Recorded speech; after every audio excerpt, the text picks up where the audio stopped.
pinagpalang araw po sa bawat isa. Welcome back po sa ating channel and welcome back po sa Blessed Builders. Ayan, kung di ka pa nakapag-subscribe sa channel po natin, please click on the subscribe button and nang mapabilang ka sa mga pamilyang pinagpala. Ayan. So for today's vlog po, hindi po muna kami mag-update ng mga projects po namin. Sabi nga po, ito po ay special vlog kasi po meron na pong service. Ayan, bagong service yung mga team natin. Ayan, so papakita po namin yun mamaya. Before po tayo mag-start sa ating vlog po sa araw pong ito, share ko lang po yung napakagandang verse sa Galatians chapter 6 verse 7. Sabi po dito, you will reap exactly what you plant. Ayan po, kung narinig po natin yan, very familiar po yan sa parang kasabihan. Ang sabi po, kung ano yung tinanim mo, siya po yung aanihin po natin. Which is tama po yun, no? Tama po yung sinasabi ng salita ng Panginoon. Kung nagtanim po tayo ng mga magandang bagay, no? Sa ating kapwa, sa ating pamilya, or kanino pa man, alam po, aanihin po natin yan pabalik. Ayan. Yung po pagpapala ng Panginoon, hindi mo yan mapipigilan. Pag may ginawa kang magandang bagay, pag may tinanim kang magandang bagay sa buhay mo, whether you like it or not, ibabalik po yan ng Panginoon. Ayan, kaya kailangan po magtanim po tayo ng mga mabuting bagay at nang umani po tayo ng mga mabuting bagay din. Alam niyo po, pinapakita po namin yung service na ito, hindi po para ipagyabang. Gusto po namin is ma-inspire po yung bawat isa. Kung sino man po yung mga may business na may plano po halimbawa kumuha ng sasakyan, may mga business owners po na may pinapanalangin po na gusto nilang ma-achieve. Nais lang po namin ipaalam sa inyo na sumasagot po ang Diyos sa mga panalangin po natin. Ayan, so ngayon po ipapakita po namin yung bagong service po ng team. Ayan, salamat po sa Panginoon. At before ko po yan ipakita, i-flash ko po muna yan sa video yung service po ng team. Before kung nung nagtatrabaho pa sila sa may Tarlac. Kung nakita niyo po yung bahay na ginawa po namin sa San Francisco Concepcion, Tarlac, ayan po, ipa-flash na lang po dito. Kung naalala niyo po yung bahay na yan, nung po ginagawa yung bahay na yan, nagta-travel po yung team from Buena Vista, Mexico, papuntang Concepcion, Tarlac, araw-araw. So, makikita niyo po yung service nila niyan. Kung ano po yung itsura niya. So, napagtsagaan po yun. Then, after few months po, salamat po sa Panginoon, nakapag-provide po siya ng bagong service. So, yan po, papakita ko ngayon kung ano yung service nila.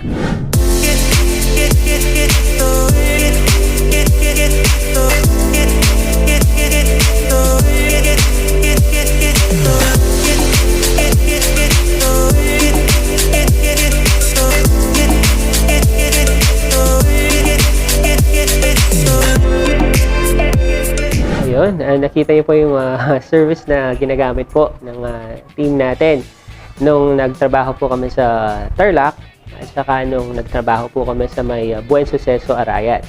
And imagine po if nagta-travel po sila from Buena Vista, Mexico. Yan, from Buena Vista po kasi mostly yung mga nagtatrabaho po natin. Nagbabiyahe po sila from doon papuntang Concepcion, Tarlac. Yan, kaya araw-araw po yung biyahe nila pauwi, papunta sa trabaho. Kaya medyo parang pagdating mo sa site, pagod ka na dahil yun po yung mga gamit po nila. Kaya pinanalangin po namin sa Panginoon na magkaroon po ng service at yun nga po, sinagot naman po yan ng Panginoon. So ipapakita po namin kung ano po yung nakuha naming service, pati po yung pagbibless po. Pinabless po kasi namin yan before po namin gamitin. Ipapakita po natin ngayon.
pinupuri.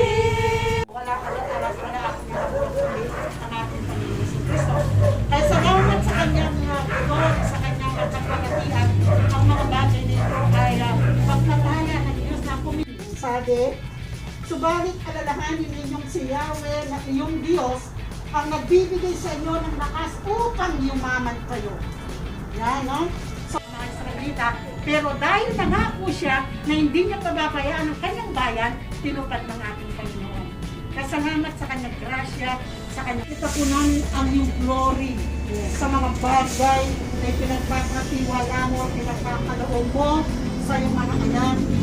Panginoon, patunay na ang mga anak mo na sisiyon kapag sa iyo ay pagyayamanin mo na higit pa sa kanilang mga pangangailangan.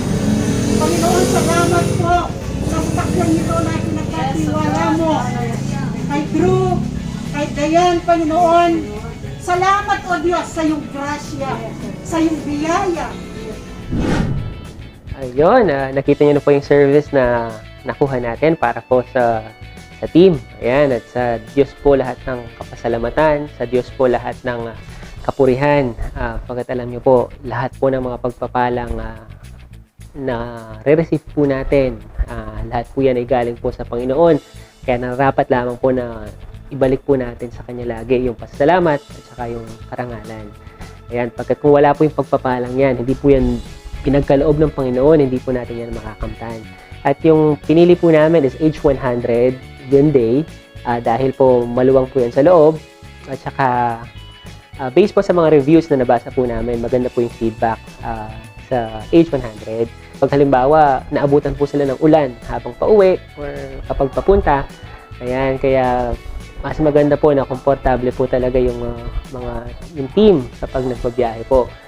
Natawa lang kami kasi pinili kasi namin is yung service na merong aircon sa loob. Ayan. Yun nga lang kapag nagbabiyahe po sila, ayaw daw nila yung naka-aircon. Mostly po sa kanila is parang nahihilo daw sila kapag nagbabiyahe na may aircon. Kaya ginagawa nila, binubukas po nila yung mga bintana kapag nag-travel po sila papunta sa trabaho. Which is, wala namang problema if yun po yung prefer po nila. Ayun po, sasabi nga po, wala po kaming pwedeng ipagmalaki. Kasi ang sabi po sa salita ng Panginoon, ang sino mang nais magmalaki, ang ginawa ng Panginoon, ang kanyang ipagmalaki. Ayan, so ayun po yung ginagawa po natin ngayon. Nais po namin ibahagi sa bawat isa. No, yung ginagawa ng Panginoon sa buhay po namin, sa team po namin, yung pagpapalang kaloob po niya. Ayan, at before ko po tapusin yung vlog na ito, meron po kasing gustong magpa-shoutout sa akin. Masama man po sa loob ko, pero kailangan po. Hindi po, biro lang. Ayan po, i-flash ko po dito yung nais magpa-shoutout. Ayan, kung nakita niyo po yung YouTube channel niya. Ayan, shoutout po kay Mrs. Kunanan. Ayan, Jelly Kunanan. Wife ko po yan. Ayan, yung napakaganda kong wife. Pa-subscribe naman po. Kung hindi po masama yung loob ninyo, pakisama na rin po. Nagpa-vlog din po kasi siya. Ayan, sabi nga po, yung pong sikreto ng isang maligayang buhay, kailangan po happy lagi si wife. Ayan. Happy wife, happy life. Totoo po yan. Pa-subscribe naman po. Kung okay lang po sa inyo, yung pong channel po ni Mrs. Ayan. Maraming salamat po. One eternity later. Maraming salamat po for tuning in sa special vlog na ito. Maraming salamat po sa patuloy na suporta sa lahat po ng mga ka-blessed builders po natin. Sana po makasama po namin kayo sa next vlog po namin.